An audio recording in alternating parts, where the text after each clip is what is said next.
Hi gaming guys, and welcome to another straight line performance build for Horizon 3, and this particular build is for a pretty popular supercar or hypercar or megacar, whatever you want to call it, the Ferrari LaFerrari, or the Ferrari, successor to the Enzo, which is pretty big shoes to fill really. And incidentally, before we get into the tune, as well as always being able to find this tune, as with all of my tunes on YouTube, on my storefront, by using the keywords in this video's description, you can also incidentally find this particular visual design on my storefront as well. I tend to use other people's designs to save time, but for this one nobody had done this, so I wanted to make a Ferrari interpretation on the LaFerrari of one of my favourite cars, the Maserati MC12. So that's what I did. So you can find this, as I said, on my same storefront, again, by using those keywords below. But getting into, of course, the tuning side of things, it's nice to see that we can now make the LaFerrari, as far as I can remember at least, quicker than it was on Forza 6. The top speed on that car wasn't that great on that game compared to on here. On here you can actually make it much more competitive in that regard. Now, I would recommend the all-wheel drive conversion, as I would always recommend.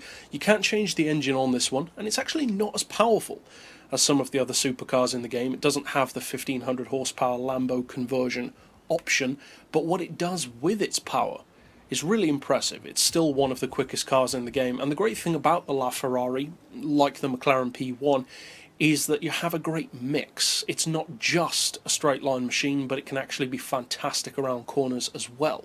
And obviously in that regard, even more so with the FXXK version. Now, as far as the tuning side of things, which as always is the way to unlock that potential, especially with regard to top speed, as you can see, you're running good numbers: 1.8 to 60, 3.8 or just under to 100, and 266 miles per hour. So it's not the quickest car in the game. There are certainly faster vehicles out there, but it does have such a good mix of performance and handling, which, to be honest, some other supercars don't have.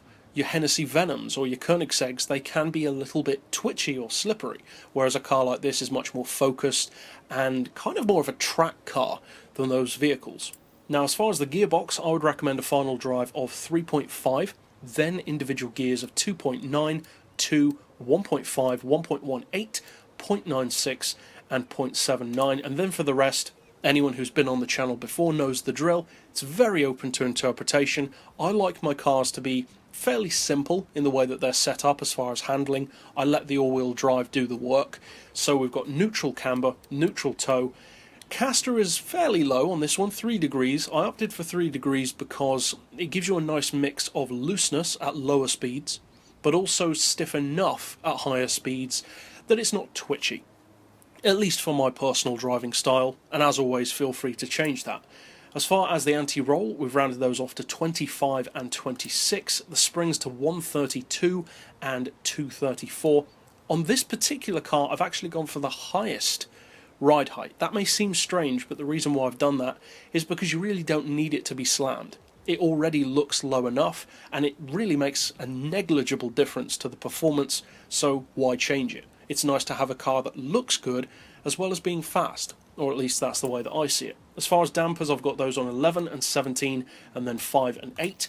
Aero doesn't apply, and as far as the diff, I would, as usual, recommend 100% on acceleration, 0 on deceleration, although you can increase that if you want to. And for this particular car, we've gone a little bit more inclined to the rear than we sometimes do, 85%, and that's good because it allows you to still have that great launch off the line and enough grip to the front end to justify the all-wheel drive, but at the same time keeps it feeling more like a tail-happy vehicle, while having that extra 15% grip advantage to the front.